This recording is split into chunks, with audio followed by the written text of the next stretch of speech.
Bonjour, permettez-moi d'abord de vous féliciter et vous remercier de votre héroïsme. Je pensais qu'il n'y aurait personne aujourd'hui avec un tel temps.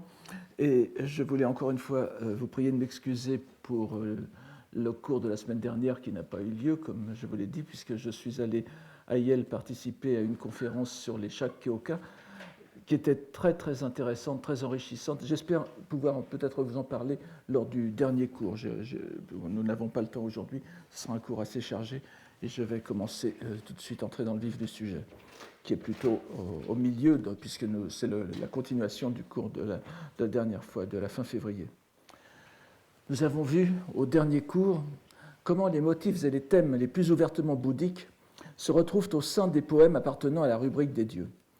Nous allons poursuivre aujourd'hui l'enquête sur cette rubrique pour l'étendre ensuite très brièvement à la rubrique bouddhisme, Shakkyoka, afin de trouver des points de comparaison qui devraient nous éclairer. Nous avons terminé la dernière fois sur un poème de Jien consacré à la divinité de Hiyoshi. C'était le premier de 3 poèmes sur le même sanctuaire qui, vous le savez à présent, est celui du dieu de la montagne, Sanno, protecteur du grand monastère Tendai du mont Hiei, le En-Ryakuji. Le poème qui suit, celui de Jien, est aussi l'œuvre d'un moine du nom de Shoken, ou Seiken. Prononcé Seiken. Vous savez qu'à l'époque, le Tendai se piquait de prononciation Kan, donc Seiken devait être probablement la prononciation imposée à l'époque, mais l'inertie aidant, nous sommes revenus à la prononciation Gon, donc Shoken. Si vous voulez faire très purisme Tendai, vous prononcez Seiken, sinon Shoken. Ce Shoken, dont c'est semble-t-il la seule œuvre transmise dans les anthologies. Il appartenait à la branche issue de l'empereur du Xe siècle Murakami, les Murakami Genji. Il eut le grade de pont de la loi, comme vous le voyez ici, Hokkyo, dans les années 1181-1189 au monastère du mont Hiei. Et l'on ne sera donc pas étonné de lire ce poème de lui qui, ainsi que le dit la notice, a été composé en pensant à la base originelle Honji du Daigu de Hiyoshi, du grand sanctuaire de Hiyoshi. Je vous le lis donc d'abord en japonais. Itsutonaku, washi no takane ni sumutsuki no hikari o yadosu shiga no karasaki. Itsutonaku, washi no takane ni sumutsuki no hikari o yadosu shiga no karasaki. Je traduis ainsi. À tout jamais, au mont des aigles demeurant la lune, dont Karasaki en Shiga, la lumière héberge. Vous pourrez peut-être dire, à tout jamais au mont des aigles demeurant, la lune, dont Karasaki en Shiga, héberge la lumière. Ce sera peut-être plus compréhensible, mais j'essaye de suivre l'ordre du japonais autant qu'il est possible. Yados, héberger, abriter. La tonalité bouddhique du poème est bien sûr évidente. Il suffit d'en lire le second vers pour le comprendre. Washi no Takane, Washi no Yama, donc c'est le mont des aigles, c'est-à-dire le pic du vautour du Sutra du Lotus. En sanskrit, le pic du vautour, en sino-japonais, le mont des aigles, le mont sacré des aigles. Mais cette tonalité bouddhique ne s'arrête pas là. Vous vous souvenez sans doute que j'ai déjà attiré l'attention sur le double sens du verbe sumu, signifiant à la fois être pur, être limpide et demeurer, dont les poètes ont joué dans le toponyme de Sumiyoshi, par exemple. Ce verbe adjectif convient très bien à la lune, en son sens de pur, comme nous l'avons déjà vu dans les poèmes de Sanesada et de Shunhei. Est-ce bien la même pureté que la lune d'autrefois, etc. Les deux faisant déjà clairement allusion aux notions jumelles de Honji Suijaku et de Wako Dojin, donc la base originelle et les traces descendues, et Wako Dojin, adoucir sa lumière pour la mêler à la poussière. Je ne reviendrai pas non plus sur la lune comme métaphore du Bouddha, qui est l'une des métaphores les plus persistantes dans la poésie à thème bouddhique, dont ces deux mêmes poèmes offrent un exemple. Mais il faut attirer ici l'attention sur la façon dont les vers que nous avons sous les yeux s'enchaînent. Le premier, Itsutonaku, à tout jamais, constamment, est ici synonyme de tsuneni. Il se rapporte à sumu, et le syntagme tsuneni sumu, demeurant constamment, dont Itsutonaku sumu est synonyme, rappelle immédiatement aux lecteurs avertis, et tous les lecteurs et lectrices de l'époque de Heian étaient avertis, le passage fondamental du Sutra du Lotus dans le décisif chapitre 16, Longévité, Juryohon, n'est-ce pas, où le Bouddha révèle que son passage en nirvana remonte à un passé immensément lointain et que l'extinction telle que la connaissent les fidèles auditeurs de Shakyamuni, l'iconographie traditionnelle du Nirvana donc, n'est en réalité qu'un expédient salvifique qui sert à redonner du courage aux pratiquants. Vous savez, c'est le sens de la parabole de la cité fantasmagorique. C'est une montrance qui ne repose que sur le souci d'aider les êtres. Aucun être de notre monde n'a jamais vu le vrai Nirvana historique du Bouddha, car il n'y en avait pas. C'est ce que dit à peu près ce passage ici. Je vous le lis en français. C'est pour sauver les êtres qu'en manière d'expédient, je représente l'extinction. Nehan o genzu arawasu, hoben toshite, hoben ni. Alors qu'en réalité, jitsuni, je ne suis pas passé en disparition, metsudo sezu, et demeure ici en pérennité. Alors c'est ici qui est important. Et demeure ici en pérennité à prêcher la loi. Kokoni sumite. Tsuneni kokoni sumite, ho nori otoku, n'est-ce pas, seppos. Je demeure ici constamment, c'est répété. Ware tsuneni kokoni sumu.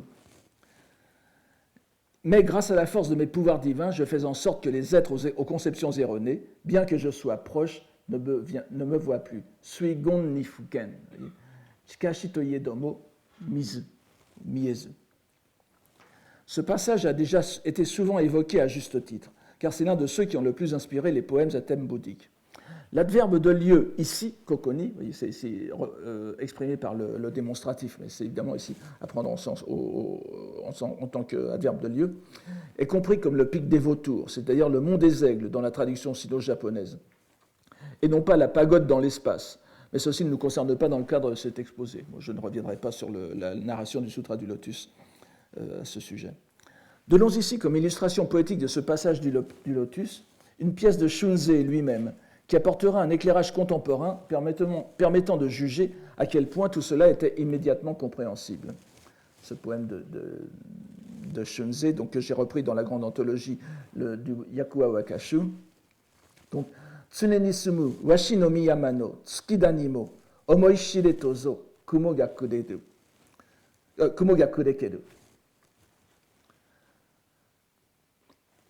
Constamment demeurant au mont des aigles, la lune elle-même, pour que vous y songiez, se cache dans les nuées. Pour que vous songiez donc à son existence. Pour exciter en quelque sorte la curiosité des êtres, elle se cache, n'est-ce pas?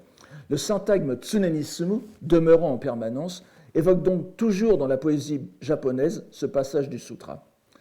En tout cas dans la poésie, dans les Shakkyoka.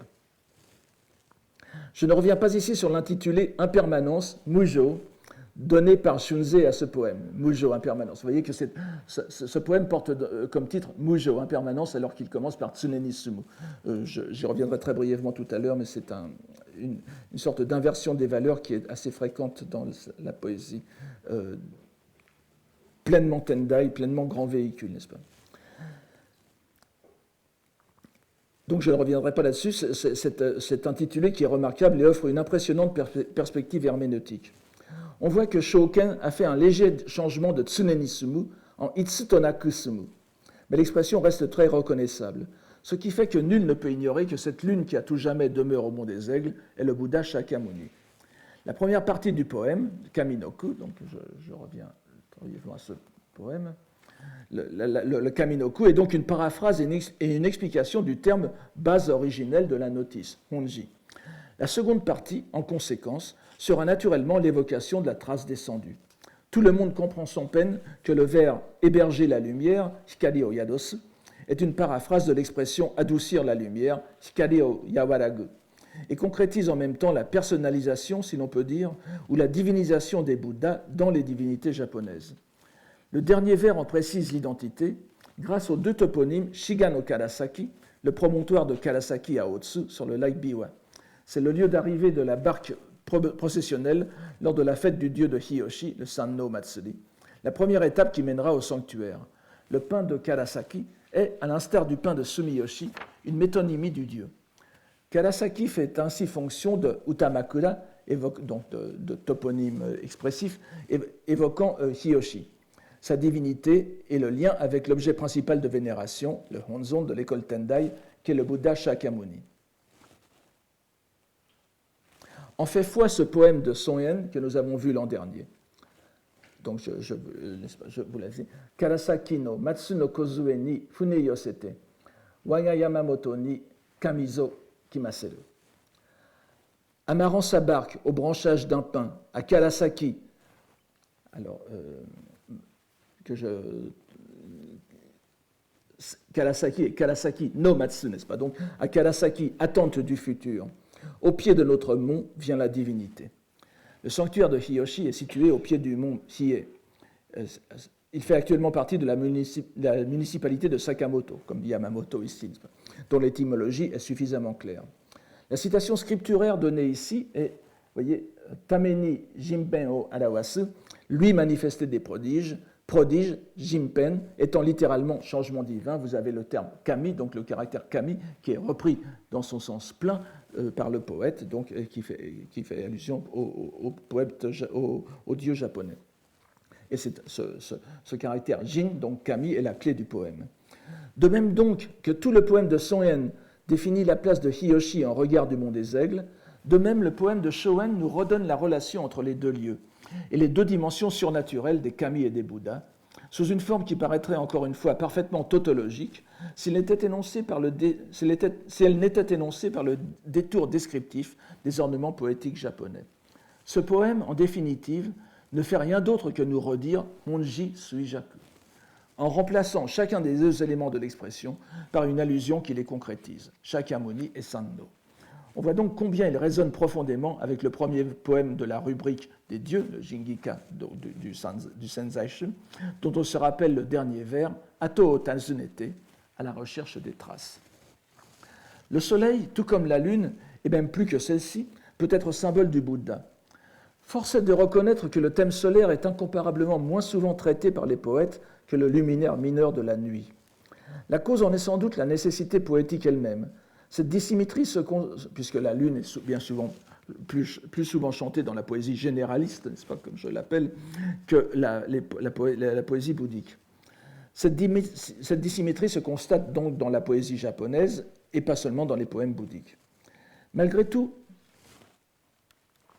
Jien nous en donne une très belle illustration dans son poème, l'un des premiers poèmes de sa centurie.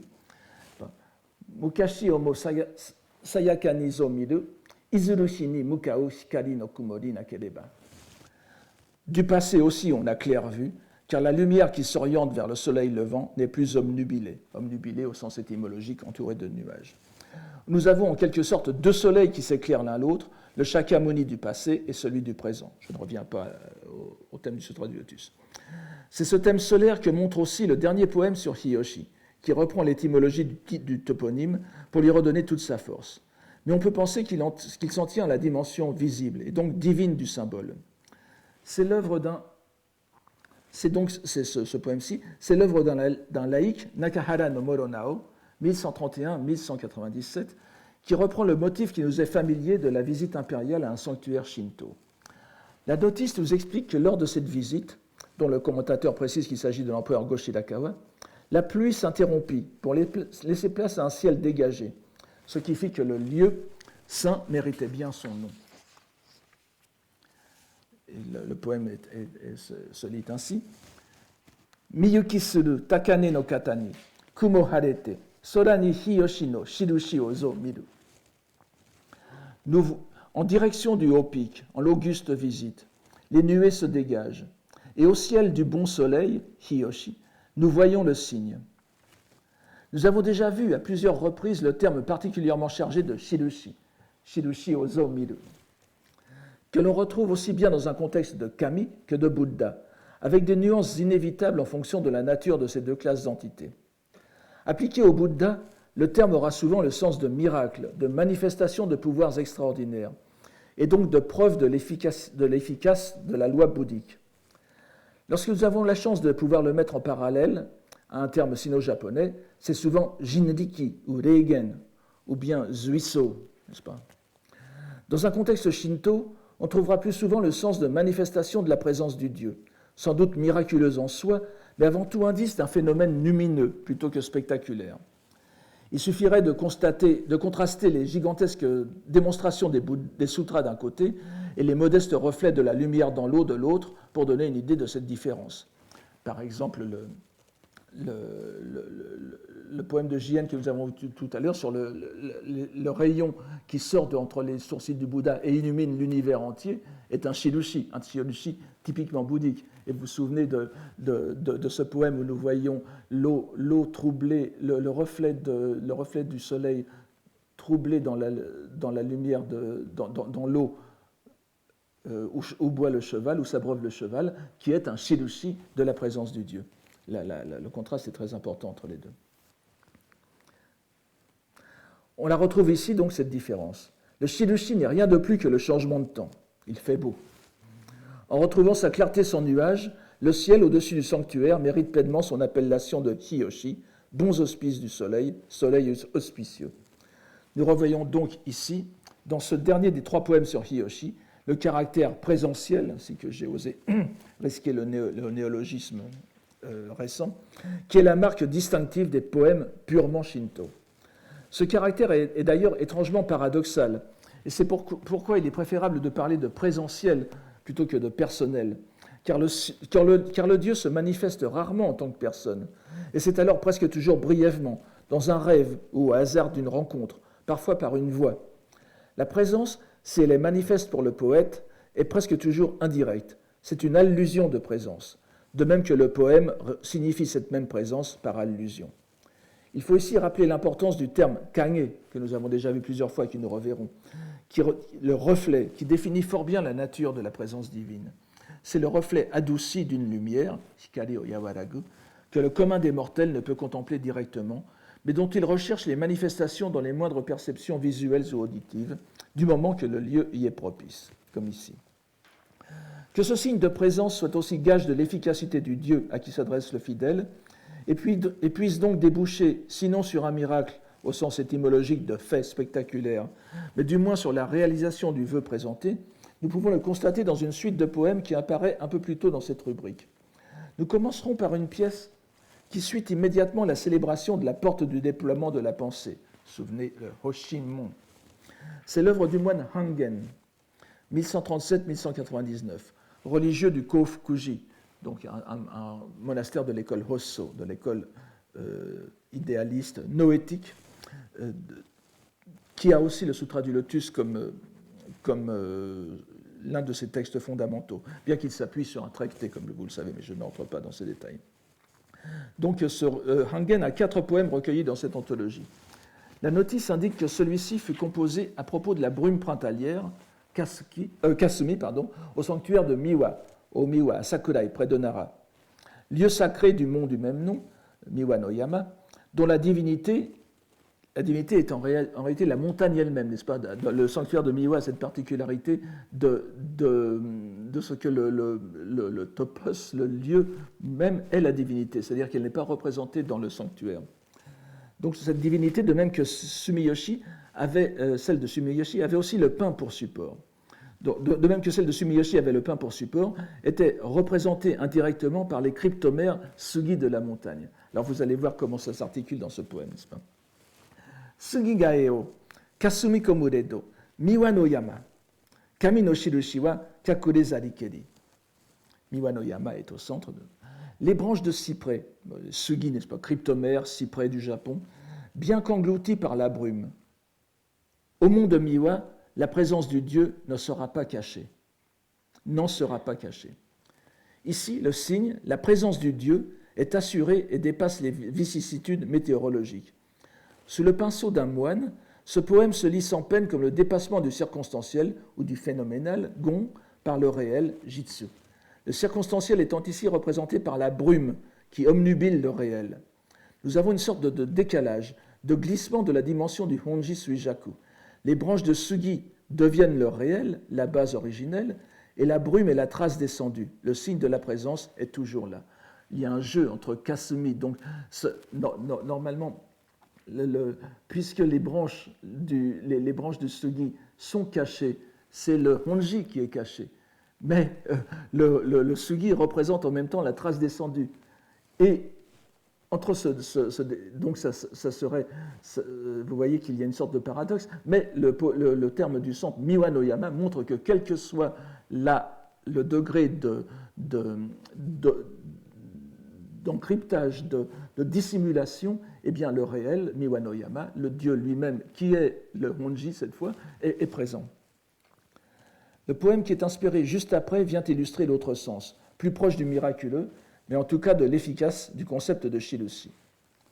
Œuvre de Taira no Saneshige, qui était actif au milieu du XIIe siècle, il s'agit encore d'une lamentation sur un accident de carrière qui l'empêche d'accéder à la fonction de chancelier, Kurodo, n'est-ce pas ?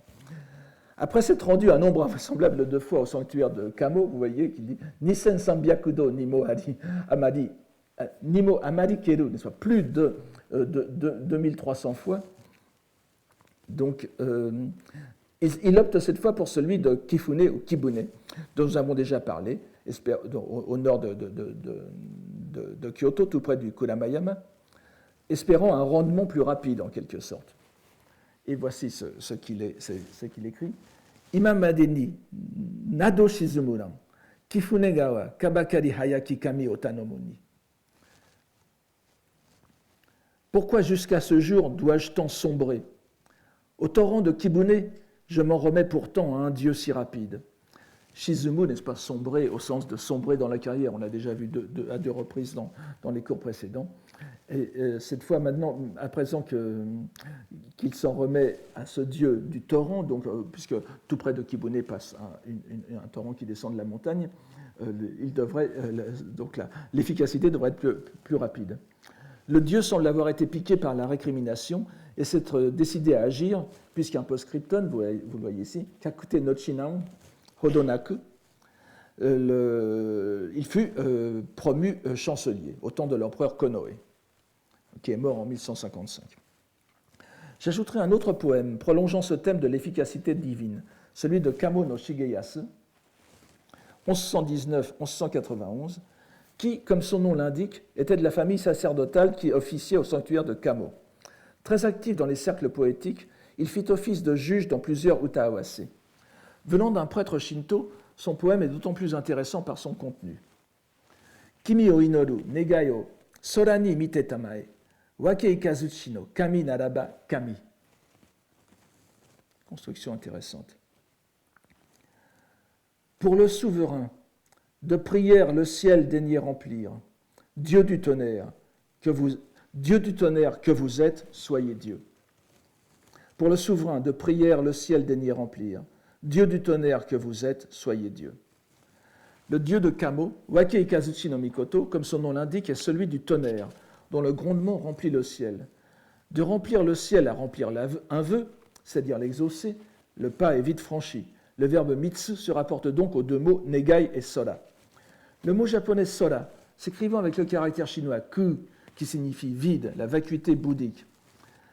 Il n'est pas nécessaire que le caractère soit là, d'ailleurs, que le caractère chinois soit là pour que les lecteurs voient ku derrière sora, n'est-ce pas ? Je vous le rappelle, ce sont des sortes d'automatismes linguistiques qui se font dans l'esprit des lettrés.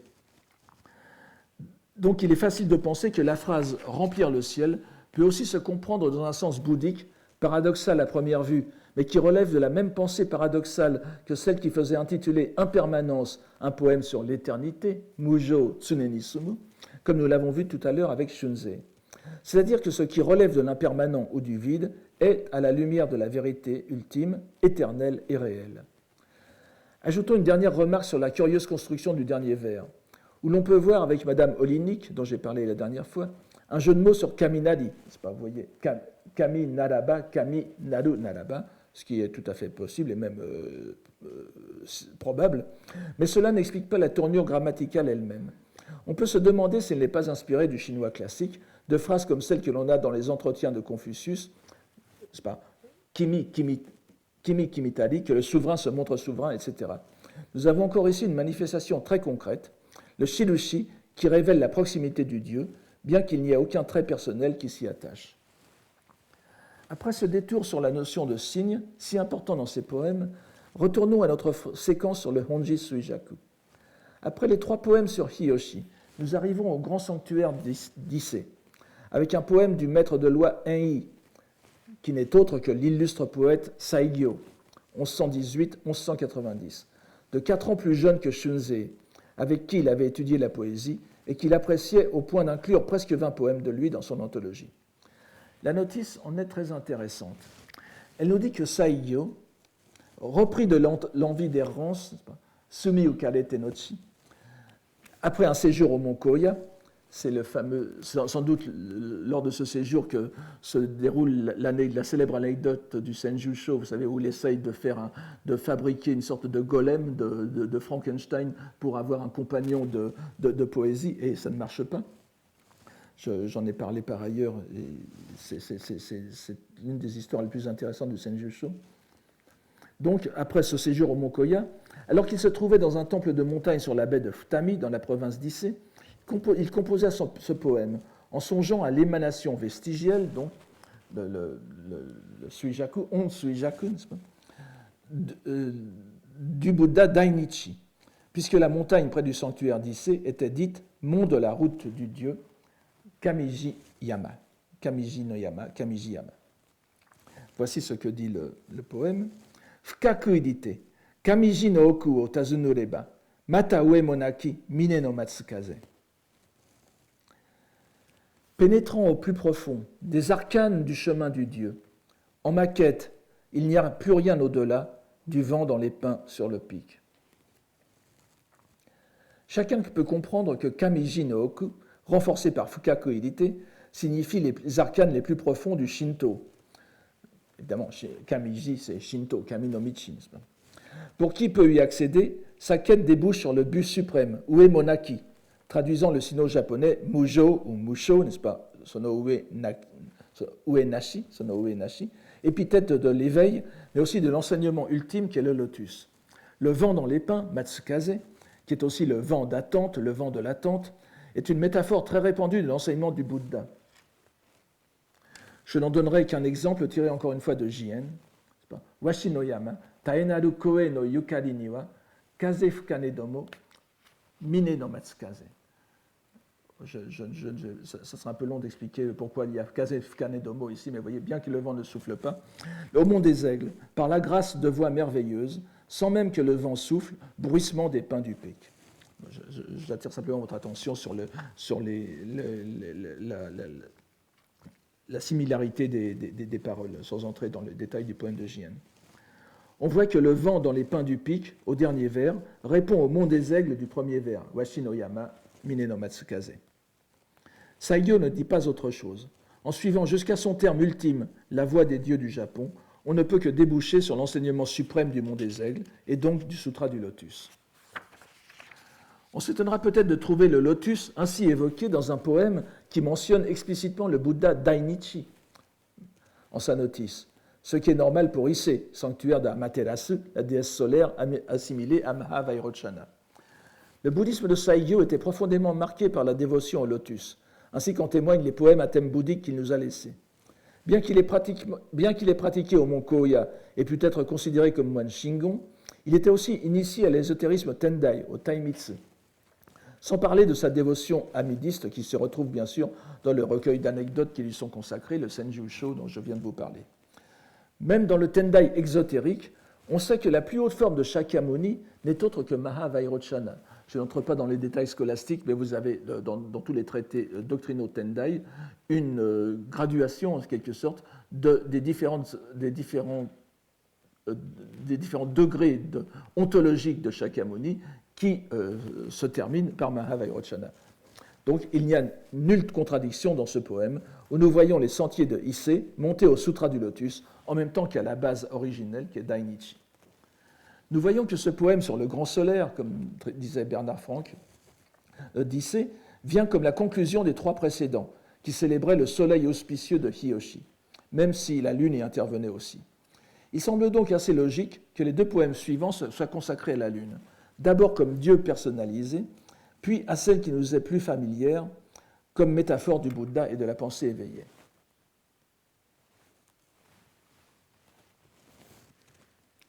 C'est ainsi que le poème de Onakatomi no Tamesada, 1149-1212, est un exemple relativement rare de célébration du dieu Tsukiyomi, qui était lu anciennement Tsukuyomi, Tsukiyomi no Mikoto, frère cadet d'Amaterasu, dont le sanctuaire se trouve non loin de celui de sa sœur à Issé. le Daigo, n'est-ce pas? Le Daijingu, Taijingu, enfin c'est écrit ici avec le caractère futoi, n'est-ce pas? Mais vous savez que c'est le caractère Dai qui est le plus fréquent. La notice nous explique que le poème fut composé en 1180, alors que la capitale avait été transférée provisoirement à Fukuhara, dans l'actuelle ville de Kobe, en raison des troubles provoqués par la guerre entre les clans des Taira et des Minamoto, et que le poète retournait à Ise pour y prier pour l'empereur. Voici ce poème donc. Tsukiyomi no kamishitera saba, adagumo no kakaru ukiyomo, harezara meya. Voilà. Harezara meya. Puisque de la lune, la divinité nous éclaire, les 20 nuages qui couvrent ce monde sinistre se dissiperont bien. La phrase finale, un négatif exclamatif, n'est-ce pas? Donc on peut le traduire par une forte affirmation. Puisque de la lune, la divinité nous éclaire, les 20 nuages qui couvrent ce monde sinistre se dissiperont bien. Vous avez parfois, au lieu de Adagumo, vous avez parfois Adagumo, donc les nuages légers, n'est-ce pas, qui se défont tout de suite. Vous avez parfois Asagumo, nuages du matin, ou les nuages superficiels, selon la façon dont on l'écrit. Adagumo semble préféré de la plupart des éditeurs que j'ai pu consulter. Un post-scriptum nous dit que peu après, les choses se rétablirent. Allusion probable au retour à l'ancienne capitale ordonnée par Taira no Kiyomori au bout de 6 mois. En même temps qu'il complète le cycle de la Lune, ce poème, avec son post-scriptum, se présente aussi comme attestation de l'efficace du dieu. Le 3e poème sur la Lune est l'œuvre du moine Noren, dont nous savons très peu de choses et qui ne se trouve représenté qu'ici dans ce recueil. Il fut composé, comme le dit la notice, lors d'un concours poétique sur le thème de la Lune au-dessus du sanctuaire, Château no Tsuki, à Iwashimizu no Yashiro, au sanctuaire de Iwashimizu. La Lune au-dessus du sanctuaire, dont on avait déjà vu précédemment un exemple, vous vous souvenez, de ce même thème, traité à Sumiyoshi. Il s'agit, nous l'avons vu, d'un motif idéal pour développer l'idée de la base originelle et des traces descendues, de l'originel et du vestigiel. Le lieu est cette fois le sanctuaire de Iwashimizu, non loin de Kyoto, consacré à Hachima.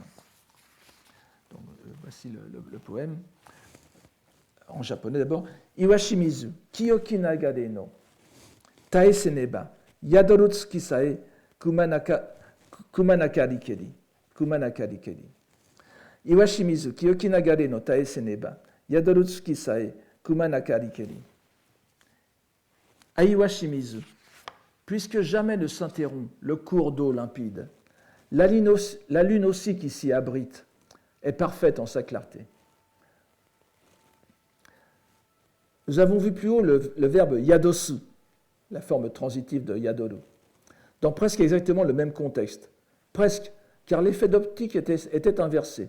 Nous avions la lune pure du mont des Aigles, dont le reflet prenait demeure au promontoire de Karasaki. Ici, c'est le reflet lui-même qui est au centre du poème. Si ce reflet même, sae, n'est-ce pas, tsuki sae, se montre en une perfection qui implique aussi son universalité, kumanashi, qui veut dire kumanashi signifie littéralement sans coin, sans angle, c'est-à-dire que c'est parfaitement rond, parfaitement pur. C'est parce que l'eau éternelle de la divinité est elle-même parfaitement pure. Il y a donc réciprocité de perfection. Le Honji Suijaku est possible parce que les dieux du Japon sont dignes en leur pureté de la perfection bouddhique. Il s'agit certes d'une conclusion à tout ce qui précède, qui était frappé du sceau, dès le premier poème, de la relation originelle vestigielle, Honji Suijaku. Et c'est une conclusion très appropriée. Si la rubrique des dieux s'arrêtait là, nous serions très satisfaits de cette satisfaction qui résulte de la contemplation d'une belle structure, logiquement conçue. Mais justement, ce n'est pas le cas. Et nous avons ensuite, après ce poème, qui aurait été une si belle conclusion à une rubrique des dieux entièrement placée dans la lumière des Bouddhas, une série de 8 poèmes, tous consacrés à la cérémonie du Daijōsai, ou grande fête des prémices, qui n'a lieu qu'une fois par règne, lors du premier Ni-na-Mesai ou Shinshōsai, célébré par le nouveau souverain au 11e mois. Donc, lorsqu'un nouvel empereur est intronisé, en quelque sorte, bien qu'il n'y ait pas de trône, le premier Shinshōsai qu'il fait est appelé le Daijōsai. Cette fête est éminemment consacrée aux dieux du ciel et de la terre, puisque le souverain leur offre les prémices des moissons après les avoir lui-même goûtées. Shunzei a ici rassemblé 8 poèmes célébrant le Daijōsai de 8 empereurs différents, de Go-Suzaku en 1036 à Go-Toba en 1184. Je me réfère ici à la chronologie donnée par le professeur Kamijo Akiji. Bon. Il est évident que le compilateur fait ainsi dans la dimension temporelle ce qu'il a fait plus tôt dans la dimension spatiale, à savoir une liste symboliquement exhaustive, ici des sanctuaires, là des empereurs. Mais lorsque les sanctuaires et leurs divinités étaient savamment insérés dans la structure théologique, si l'on peut dire, ou bouddhologique du Honji Suijaku, ici, nous nous retrouvons dans l'atmosphère épurée des premiers poèmes sur les dieux que nous avons rencontrés dès le Kokinshu. Vous vous souvenez des débuts de ce cours. À moins de se livrer à des contorsions exégétiques pour lesquelles je ne pense pas avoir la souplesse nécessaire, nous ne trouvons dans ces 8 pièces aucune allusion au bouddhisme. Non seulement aucune allusion manifeste, pour qui a une certaine expérience de la lecture de chaque kyoka, mais rien non plus qui pourrait offrir prise à un examen plus approfondi. Une telle pureté rituelle dans 8 poèmes de suite ne peut être le fruit du hasard. Nous retrouvons dans ces pièces toute l'ornementation des kami asobi no uta et des kagura uta, les feuilles de sakaki et les banderoles sacrées, les yu, n'est-ce pas, les gohei, nusa, les souhaits de longévité de 1000 ans et 10 000 règnes, les prières aux dieux pour le souverain. Le moine versé dans les doctrines du Tendai qui était Shunzei s'est donc ici volontairement abstenu de toute interférence bouddhique. Dans cette ultime partie de la rubrique des dieux, il leur a laissé toute la qualité originelle du genre, une naïveté dénoncée, mêlée à un optimisme invétéré, relevée dans la mesure du possible pour ce qui est de la poésie japonaise, d'univocité dans l'usage du vocabulaire. C'est-à-dire que vous n'avez pratiquement pas de jeu de mots, en tout cas pas de jeu de mots significatif. Nous ne donnerons qu'un exemple, car les 8 pièces sont d'une grande unité de ton, et nous prendrons la dernière qui les résume toutes. Elle est du conseiller Fujiwara no Mitsunori, composée pour le Daijōsai de l'empereur Go-Toba en 1184. Elle célèbre le mont des 1000 ans, Chitoseyama, dans la province de Tamba, à l'ouest de Kyoto. C'est Tango no Kuni. Et la notice nous dit qu'il s'agit d'un chant de la partie ouest. Vous avez Tsuki no Kata, vous avez donc Tsuki no Kata et Yuki no Kata, les deux. Disons que pour le Daijōsai, vous aviez les terrains, les champs dont étaient tirées ces prémices étaient divisés en 2 parties, ouest et ouest, qui étaient changés à chaque cérémonie, n'est-ce pas, et qui étaient représentés, que je vous ai déjà parlé de cet amour des Japonais pour les sortes de concours symétriques, n'est-ce pas? Et donc chaque partie, chacune des deux catégories de chants faisait des poèmes. Alors le voici, il est très simple. Enfin, très simple, oui. Chitoseyama, kami no yo saseru, sakaki-ba no sakae masaru wa kimi ga tame toka. Chitoseyama, kami no yo saseru, sakaki-ba no sakae masaru wa kimi ga tame toka. Alors, il y a un jeu de mots, comme vous le voyez bien. Kami no yo saseru, kami no yo, yo avec le caractère de sedai, n'est-ce pas? Ou yo saseru, c'est-à-dire donc je vais d'abord vous le traduire. Au monde des 1000 ans, les feuilles de Sakaki, où viennent les dieux, qu'elles aillent toujours prospérant pour notre Seigneur. Alors, Kami no Yosaseru, les feuilles de Sakaki, où descendent les dieux, yosu, donc c'est le verbe yoru à l'honorifique, n'est-ce pas, pour les dieux, ou bien Kami no Yo ni Saseru, qui ont été fichés, n'est-ce pas, à l'époque des dieux, à l'âge des dieux, un renvoi à l'âge des dieux. Mais vous voyez qu'en tout cas, le jeu de mots, qui est assez simple, ne renvoie qu'à l'intérieur du Shinto. Il n'y a pas de choses derrière, d'allusions bouddhiques derrière. Nous voyons donc que ce dernier poème du recueil contient comme toponyme l'expression 1000 années, Chitoseyama, donc Le Monde des 1000 ans, qui est le titre de toute l'anthologie. Nouvel indice du soin qu'a pris le compilateur à l'organiser en un tout cohérent, où le lecteur retrouve de loin en loin les repères qui le guident. Je dirais presque que cette série de 8 poèmes est rassurante, parce qu'on n'y trouve absolument aucune allusion bouddhique, ce qui montre bien que les allusions bouddhiques que nous trouvons à foison par ailleurs ne sont pas une invention ni des commentateurs, ni du lecteur, ni de moi-même, n'est-ce pas? Elles sont présentes. Ici, dans ces 8 poèmes, on ne peut rien en faire du point de vue du Honji Suijaku. J'essaierai de tirer à la fin une conclusion de cette purification shintoïque opérée par un moine. Avant de tenter de tirer quelques conclusions de cette rubrique des dieux, nous nous devons de nous faire une idée de celle qui la précède, la rubrique du bouddhisme.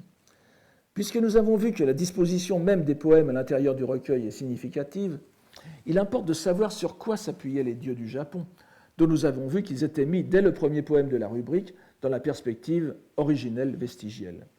Le livre 19, donc l'avant-dernier livre, consacré au Shakkyoka, comprend 54 poèmes, contre 33 pour la rubrique des dieux. Et le moins qu'on puisse dire, c'est que nous sommes dans une toute autre dimension. Il est d'ailleurs très intéressant de remonter ainsi des dieux au Bouddha, à rebours de l'ordre voulu par le compilateur. Cela nous aidera peut-être à mieux apprécier la rupture entre les deux plans. La première remarque, si nous comparons cette rubrique bouddhique à celle du Goshu-Ishu, qui avait, vous vous souvenez, une double rubrique des dieux et une rubrique bouddhique dans un même livre, c'est qu'elle est beaucoup plus savante que celle qui la précédait, sans doute à cause du plus grand nombre de poèmes inclus, qui oblige à une classification plus rigoureuse. On croit discerner une certaine progression. C'est quand même difficile, et vous allez le voir. Et il y a certainement lieu de tenter de la définir plus exactement. J'ai été très intéressé par la tentative de mon collègue américain Stephen Miller, lors de ce colloque sur les Shakkyoka, de faire correspondre ces poèmes aux 10 livres de la somme de contemplation, au Makashikan, de Tendai Daishi, du moine chinois Chigi, du VIe siècle, en même temps qu'aux 5 périodes de la prédication du Bouddha, les Goji, les 5 périodes en lesquelles sont divisés les 50 ans de la vie de Shakyamuni, de 30 ans à 80 ans, lorsqu'il a réalisé l'éveil et prêché l'ensemble de sa doctrine. Je ne reviens pas là-dessus, vous savez que le Tendai en particulier, repris par la plupart des penseurs japonais jusqu'à l'époque de Meiji, classait en quelque sorte le canon bouddhique selon cette quintuple classification et catégorisation des sutras, qui finissait bien sûr par le sutra du lotus et le sutra du Parinirvana. En tout cas, ce second point ne me semble pas assuré, et il y a lieu de poursuivre l'enquête à ce sujet.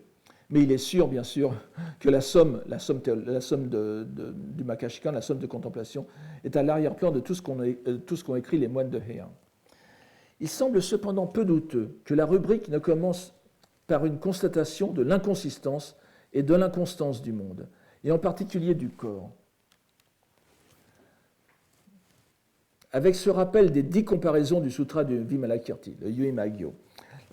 Yuimagyo Juyu, les 10 comparaisons. Alors je ne vais pas entrer, il y a plus de 10 comparaisons dans le sutra de Vimalakirti, et la liste est tout à fait flottante. Mais donc nous n'allons donner ici que les principales, puisque ce sont celles auxquelles on va faire allusion. Dont deux images sont d'abord retenues, celle de l'écume dans le courant, puis du nuage flottant dans le ciel. Les 2 poèmes sont de Fujiwara Kinto, 966-1041, illustre poète, que nous avons déjà rencontré plusieurs fois. Voici le premier. Koko ni kie, kashiko ni musubu, mizu no awa, ukiyo ni meguru, mi ni koso arike. Ici, elle se défait, et là, elle se reforme. Écume d'eau qui parcourt le monde flottant. Voilà ce qu'était le corps. Cette forme passée indique que celui qui fait le poème est à la fin de sa vie. Il s'aperçoit de l'impermanence, de la caducité, de l'inconstance de son corps. Le quatrième vers, Ukiyo ne meguru, donc qui parcourt le monde flottant, évoque bien sûr le cycle des morts, Shoji Rinne, et le cycle des morts et des renaissances dans lequel est emporté l'individu. On n'oubliera pas que le mot pour corps est plus général que ce qu'implique sa traduction française. On pourrait presque le rendre par individu, ou voire la personne. Et il consiste en la concrétisation de l'acte, go, le karma, dans l'existence présente. Il n'est donc pas séparé de shin, kokoro, où il l'est par la représentation que l'on en a. Il s'agit de la première étape de la prise de conscience. Le second poème de Kinto développe la comparaison du nuage. Sadamenaki, mi wa ukigumo ni yosoetsutsu, hate wa sore ni zo nari hatenu beki. Jamais fixé, le corps à un nuage flottant se compare. Et à son terme, comme lui, il finira. On voit que ces poèmes appartiennent à la catégorie la plus simple des Shakkyoka, qui ne font qu'adapter en japonais la lettre du sutra, sans même apporter ou très peu d'ornements poétiques. Chose curieuse, on retrouve 20 poèmes plus loin. Une autre pièce consacrée encore à l'une des 10 comparaisons de Vimalakirti. Cette fois, celle de la lune dans l'eau, Shuichu Gatsu. La plupart des Japonais actuels diront Shuichu Getsu, mais il faut dire bien sûr en lecture Gon plutôt que Kan. Donc Shuichu, ça serait plutôt Suiju Gatsu ou Suiju Gatsi. Dû à Fujiwara no Naganori, 1100-1180, fils d'un docteur ès-lettres et qui fut lui-même fin lettré. Mais son poème n'est guère qu'une redite un peu plus élaborée dans la comparaison. Sumeba miyu, nigoreba kakuru, sadame naki, konomiya, mizuni, yadoru, tsukikage. Sumeba miyu, nigoreba kakuru, sadame naki, konomiya, mizuni, yadoru, tsukikage. Vous voyez encore tsukikage, n'est-ce pas? Et yadoru. Limpide, on la voit. Troublée, elle disparaît. Jamais fixé, notre corps est dans l'eau, le reflet de la lune. Il est cependant intéressant de remarquer que ce poème vient après un autre, qui est consacré à un terme bien plus délicat, les Gochi Nyorai. Vous le voyez dans la notice, Gochi Nyorai o yomi haberikeru ni, byodo shouchi no kokoro o yomi haberikeru. C'est-à-dire, alors, compris soit comme un Bouddha, l'ainsi venu, Nyorai, n'est-ce pas, le Tathagata, muni des 5 sagesses, c'est-à-dire Mahavairochana, soit comme un groupe de 5 ainsi venus, de 5 Nyorai, entourant ce même Dainichi, et représentant chacun l'une des 5 sagesses. Ainsi que nous le dit la notice, il s'agit ici de la sagesse d'éveillé, la sagesse d'égalité, Byodo Shochi, décrite en ces termes par Fujiwara no Kanezane, qui n'est autre que le frère de Jien, c'est très important, et qui était ici appelé par son titre de régent et d'ex-ministre de la droite. C'est Shosaki Udaiji. Hitogoto ni kawaru wa yume no madoi ni te, samureba onaji kokoro narikeri. Quand chaque homme, il change, c'est du rêve l'égarement. Une fois éveillé, c'est un même cœur que l'on trouve. Nous avons ici un exemple de poème à thème bouddhique différent de ceux que nous venons de voir, qui étaient purement tautologiques. Il s'agit ici d'une exégèse du terme de sagesse d'égalité. Exégèse certes simple, mais parlante. L'homme plongé dans l'ignorance s'imagine que la pensée des autres hommes, soumise au désir, est différente pour chacun. Mais une fois arrivé à la compréhension que lui ouvre l'éveil, il saisit qu'il n'y a qu'une unique pensée, qui se nuance et prend un aspect différent selon les récepteurs individuels ballottés par les passions. On ne peut qu'être frappé à la lecture de ce poème par la similarité de pensée avec un autre qui avait composé son illustre frère sur l'incité d'aspect, le Nyoze-so, du Sutra du Lotus. Le voici, n'est-ce pas? Yoshinoyama, Kamika Hanaka to Nagamekemu, Yosome wa onaji kokoro narikeri. Aux collines de Yoshino, on aura pu contempler des nuages ou des fleurs. Dans la diversité des regards, c'est un cœur identique. Je ne reviens pas. Vous savez, Yoshino, les cerisiers de Yoshino sont si blancs et couvrent la colline de telle façon qu'on ne sait pas si ce sont des nuages ou des fleurs, ou bien la neige ou des fleurs. Mais la conclusion de Jien, c'est le Yosome veut dire ici les regards divers. Vous avez un cœur derrière qui est le même. Dans la réalité, ce sont les cerisiers de Yoshino. où l'on retrouve exactement l'expression, comme chez son frère, de ce que je voudrais appeler les doctrines nouménales, pas au sens kantien bien sûr, ou noétiques du rien que penser, le yuishin. On voit que ce poème du rien que penser est suivi d'un poème qui semble, sinon le contredire, du moins montrer ce qu'il advient de cette même pensée dans le monde phénoménal. Le lien de parenté des deux poètes n'a manifestement pas échappé au compilateur non plus, qui fait suivre le poème de Kanezane par une pièce de son frère Jien, précédée d'une longue notice où il est fait état de troubles au mont Hiei survenus en 1178, alors que Jien avait 23 ans, 24 ans selon la façon japonaise de compter l'âge. Troubles qui avaient provoqué la dispersion des novices, au moment où Jien allait venir au terme d'une retraite de 1000 jours. Sennichi Komori-ite. Ce qui le remplit d'inquiétude, lui, Jien, pour la tradition héritée de Saicho. Hijiri no ato, Hijiri, ici c'est Saicho.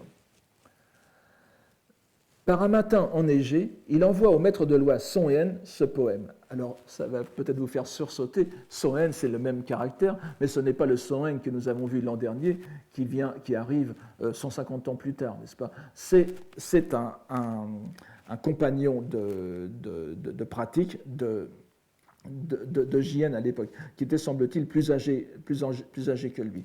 On sait très peu de choses sur lui, mais ce n'est pas le Son-en connu. Et voici ce poème. Itodoshiku, mukashi no ato ya taenamu to, omou mo kanashi, kesa no shirayuki. C'est imminent, itodoshiku, c'est imminent, les traces du passé vont disparaître. Quelle tristesse d'y penser sur la pure neige du matin. La trace des maîtres anciens, Mukashi no Ato, la tradition du mont Hiei va disparaître sous la neige laïque qui effacera tout. Je ne sais pas si vous voyez le jeu de mots avec Kessa, n'est-ce pas? Kessa no Shirayuki. Kessa, on le connaît aussi par d'autres jeux de mots, par d'autres poèmes où se retrouve le même jeu de mots. Ça veut dire ce matin, Konohasa, mais ça désigne aussi le vêtement sacerdotal, la kesha en sanskrit, n'est-ce pas, c'est-à-dire le vêtement bouddhique, donc, et qui est noir, n'est-ce pas, traditionnellement.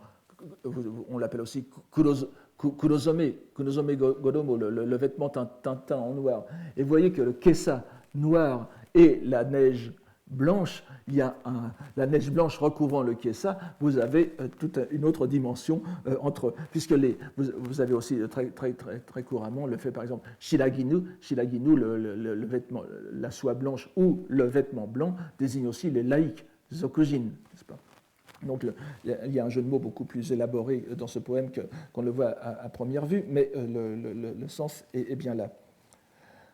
Au-delà de l'anecdote, alors oui, donc il s'inquiète de cela, et nous avons la réponse Kaeshi, n'est-ce pas, Kaeshi no Uta de Son-en, qui est très gentille. Kimi ga nazo na waraware furuyuki ni mukashi no ato wa uzumorenu tomo. Mais votre renom s'illustrera encore, Arawaren, n'est-ce pas? Quand bien même la neige du passé les traces aura enterrées. Bon, c'est parfaitement clair. Mais au-delà de l'anecdote, l'intérêt de cet échange poétique, vous l'aurez peut-être pressenti, d'après tout ce que nous avons dit, se trouve dans l'usage du mot central ato, la trace, ici clairement pris dans le sens de tradition, de voix des anciens. C'eût été le moment ou jamais de faire une référence plus ou moins explicite aux traces descendues, n'est-ce pas, ato taru, par exemple pour sauver cette tradition. Mais il est évident que la rubrique où insérer le poème, donc les shakkyoka, empêche d'y faire allusion justement. Nous ne trouvons pas plus d'évocation du Honji Suijaku dans la rubrique Shakkyo que dans les 8 derniers poèmes de la rubrique des dieux. Cela nous donne une indication certaine sur les contraintes doctrinales que s'est imposé Shunzei dans ses choix. Nous ne pouvons bien sûr voir ici tous les poèmes de cette rubrique. Je voudrais quand même vous en citer un 4e, portant sur les 10 comparaisons de Vimalakirti. Cette fois séparés par 10 poèmes du précédent, comme si Shunzei avait voulu en ponctuer régulièrement cette partie. Celui-ci est dû à Fujiwara no Suketaka, dont on sait seulement qu'il entra dans la vie religieuse en 1179 et participa à plusieurs concours poétiques. La notice nous dit qu'il porte sur la comparaison avec le rêve, n'est-ce pas? Yume no gotoshi to ieru kokoro o yomeru. Miru hodo wa, yume mo yume to mo shirare neba, utsusu mo ima wa utsusu to mo waji. Les réminiscences avec Chuang-Tzu, etc., sont manifestes, et c'est un poème assez délicat à traduire. Tant qu'on le voit, du rêve on ne sait que c'est un rêve. De notre monde présent aussi, on ne pensera qu'il est réel. Mais évidemment, même si on pensait que c'est... Utsusu mo imawa, utsusu tomowaji, on ne peut penser à présent, dans le présent que nous vivons, que nous croyons de la réalité, qu'il est réel. Même si nous pensons que c'est le monde réel, vous voyez, c'est très imbriqué, même si nous pensons que le monde réel, ça n'aura pas plus de portée, de portée cognitive que si l'on parlait du rêve dans un rêve. Évidemment, l'allusion à Chuang-Tzu est évidente, n'est-ce pas? On sait si Chuang-Tzu est le papillon, mais c'est un thème qui est très fréquemment repris dans la poésie, même non bouddhique. Mais ici, on voit bien l'application aux deux dimensions, puisque le utsutsu du phénoménal, le utsutsu phénoménal n'est pas plus réel que le rêve. Un grand nombre de poèmes de cette rubrique sont consacrés à des sutras, à des passages scripturaires et à des doctrines. Les sutras sont le lotus, bien sûr, et en majorité d'ailleurs, avec l'esquisse d'un classement par chapitre. Nous avons au moins 15 poèmes consacrés au sutra du lotus, dont certains suivent l'ordre des chapitres. Mais aussi l'ornement de splendeur, le Kegonkyo, le sutra du cœur, le Hanya Shingyo, la Prajnaparamita, enfin les Hanyagyo, mais sans doute ici le grand sutra de la Prajnaparamita, le sutra de l'extinction, le Nehangyo, le sutra d'Amida, Amida-kyo. Nous remarquerons aussi le très petit nombre de Utamakura, de toponymes poétiques, qui contrastent de façon presque étonnante avec la rubrique des dieux, bien que plusieurs poèmes soient faits à l'occasion de visites de temples. J'attirerai l'attention sur le seul qui soit, au sens propre, enraciné, vous allez voir, dans le seul japonais. C'est celui d'un important moine poète, Jakuren, 1139-1202, neveu puis fils adoptif de Shunzei. Vous voyez que nous sommes toujours dans la proximité du compilateur, qui fit partie du cercle poétique où évoluaient les Yoshitsune, les Teika, Jien, etc. Donc de grands écrivains de chaque kyoka aussi. Ce poème est fait à l'occasion d'un pèlerinage au mont Koya, au Koya-san, comme vous le voyez. Akatsuki-o Takano no yama ni matsu hodo ya koke no shita ni mo ariake no tsuki. L'aurore au mont des hautes plaines, Takano no yama, c'est évidemment Koya no yama, donc l'aurore au mont des hautes plaines, tandis que je l'attends, sous la mousse aussi, la lune du point du jour. Tous les commentateurs s'accordent à voir en ce poème l'allusion, c'est pas la koke no shita, sous la mousse du tombeau, à l'entrée en samadhi du moine Kukai, le Nyujo, avec qui le poète attend la venue au monde du futur Bouddha Maitreya, le Miroku Bosatsu. L'idée selon laquelle Kukai n'est pas mort en 835, mais est entré le corps intact en concentration, ce qu'on appelle Nyujo Rushin, n'est-ce pas? Jo ni irite, Mio Todomeru, n'est-ce pas? Gardant le corps, d'où il sortira à la venue de Miroku, est étroitement liée à celle de la réalisation de l'état de Bouddha de ce corps, Sokushin Jōbutsu. Donc vous voyez que le poète ici, Akatsuki Omatsu, il attend l'aurore, c'est-à-dire la venue de Maitreya, et en même temps, il y a le Ariake no Tsuki, vous savez que c'est la lune subsistante que l'on voit au matin. Et donc la lune s'est couchée en principe, la nuit, elle s'est couchée pendant la nuit, mais elle subsiste comme une sorte d'image résiduelle, enfin pour le poète, n'est-ce pas? Parce que je ne parle pas du phénomène astronomique, mais pour le poète, c'est une image résiduelle pendant le jour et qu'elle quel est ici ce Hariake no Tsuki? C'est évidemment Kukai qui n'est pas mort, qui est en samadhi, qui est près de lui, qui est au même endroit et qui attend comme lui la venue de Maitreya. D'où, au moment où il sortira alors de sa concentration. Donc cette idée du Sokushin Jōbutsu, idée très importante dans le Mikkyo, l'ésotérisme japonais, c'est-à-dire la réalisation de l'état de Bouddha en ce corps, dès ce corps, a aussi donné l'occasion d'un autre poème, dans cette même rubrique, l'œuvre de Norinaga, qui est sans doute 1109-1180, on n'est pas sûr de la date de sa mort. Un Fujiwara entré en religion est connu sous l'appellation de Koya Nyudo, donc le religieux du mont Koya. Donc la définition de Sokushin Jōbutsu. Terutsuki no kokoro no mizu ni suminureba, yagate kono mi ni hikari ozo sasu. Si la lune brillant en l'eau du cœur se fait pure, aussitôt en ce corps, la lumière resplendira. Remarquez comment le quatrième vers, yagate konomi, traduit exactement Sokushin. C'est la lecture japonaise de Sokushindo. Aussitôt en ce corps. Et c'est la seule allusion précise au sol japonais, au mont Koya, n'est-ce pas, reste entièrement à l'intérieur de la doctrine bouddhique et ne s'ouvre aucunement vers les traces descendues. Bien au contraire, elle est tournée vers la venue de Maitreya. Koke no Shita, c'est vraiment, on ne peut plus enraciner, n'est-ce pas, la mousse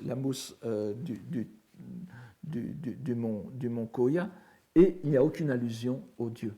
C'est bouddhico-bouddhique en quelque sorte. C'est Maitreya et Kukai, et pas Maitreya et un Dieu, Kukai et un Dieu. Après avoir remarqué en passant que l'avant-dernier poème de la rubrique est consacré aux reliques, alors qu'on se souvient que dans le Goshu-Ishu, c'était par là que l'on commençait, bon, je n'aurai pas le temps de développer là-dessus, j'espère y revenir un peu plus tard, il est important de s'arrêter au dernier poème, puisque c'est celui qui annonce, pour ainsi dire, la rubrique des dieux qui va suivre. Œuvre du moine Yokan, 1033-1111, qu'on peut lire aussi Eikan, c'est comme tout à l'heure pour Shoken et Seiken, n'est-ce pas? Issu d'une famille de l'Iwa Shimizu, il devint moine zen. Mais ainsi que nous allons le voir, il fut aussi, comme presque tous les esprits religieux de l'époque, profondément marqué par l'amidisme. Une notice nous indique que le poème fut composé comme chant de prédication. Alors, Kyoke no Uta, on lirait le plus souvent Kyoke no Uta, mais souvent dans le Jodoshinshu, le Jodoshu à l'époque, on le lit Kyoka no Uta. Donc, c'est un chant pour la conversion, l'enseignement, la conversion par l'enseignement. Pour un livret liturgique, shiki, d'une cérémonie dite de renaissance en terre pure, Ojo no Ko, littéralement conférence des renaissances, c'est-à-dire pour guider les êtres vers la terre pure. Voici ce poème. Minabito wo watasan to omou kokoro koso gokuraku ni yuku shirube narikere. Minabito wo watasan to omou, je ne sais pas si vous vous souvenez, dans le Sutra du Lotus, la citation que je vous ai donnée tout à l'heure, vous aviez exactement la même expression. Shujo watasan. Donc, pour tous les êtres, le salut médité, un tel cœur pour sûr est vers la félicité le meilleur guide. Remarquez le terme sino-japonais qui fait de ce poème un indéniable shakyoka, gokuraku. Ça choque toujours de voir un terme sino-japonais dans un waka. Et il ne faut pas oublier d'ailleurs que ces termes sino-japonais sont plus nombreux dans les poèmes qui sont plus spécialement liturgiques, comme c'est le cas ici. Mais avant tout, le seul lien que l'on puisse faire avec ce qui suit, c'est-à-dire la rubrique des dieux, est pour tous les êtres le salut médité. Minabito watasan to omou, qui débouche sur l'idée de l'expédient salvifique, dont font partie le Honji Suijaku et les poèmes aussi. Mais convenons que c'est peu. Si on regarde l'ensemble de cette série, on se rend compte que l'aspect noétique, le Yuishin, y joue un rôle prédominant, ainsi que nous l'avons vu dans les quelques poèmes traduits ici. Le mot de kokoro est d'ailleurs au centre du tout dernier poème, comme les deux premiers étaient consacrés au corps, mi, ce qui nous donne l'esquisse d'une évolution ascendante, dont les détails restent à définir. Au terme de ces trois cours sur la rubrique des dieux du Senzaishu, Nous avons vu comment s'est opérée la mainmise bouddhique, si je puis dire, sur une catégorie de poèmes qui, à première vue, et selon la tradition ancienne, en était le plus éloigné. En plaçant cette rubrique après le bouddhisme, essentiellement présentée sous sa forme idéaliste, centrée sur le cœur au sens large de pensée, le compilateur présente les dieux comme les interlocuteurs les plus disponibles des êtres humains, ceux qui les guident à travers les vicissitudes du monde vers les terres de la contemplation. On doit cependant reconnaître qu'en ménageant en toute dernière partie une série de poèmes pour ainsi dire immaculés de toute trace du bouddhisme, le moine poète qu'est Shunzei sacrifie à la tradition primordiale et retrouve ainsi le pacte entre Dieu Shinto et Bouddha, où l'on se défend de faire toute référence explicite au bouddhisme au sein des plus sacrés sanctuaires. Donc ces 8 poèmes au Daijōsai reflètent cette idée bien connue que nous avons déjà vue plusieurs fois, par exemple dans le Shasekishu, dans les sanctuaires. C'est à la suite d'un pacte entre dieux et Bouddha que l'on ne parle pas du bouddhisme dans les sanctuaires. Et il me semble que ces 8 derniers poèmes sont la concrétisation de ce pacte. Voilà, nous en avons fini aujourd'hui avec le Senzai Shu, et je vous remercie de votre attention et de votre courage.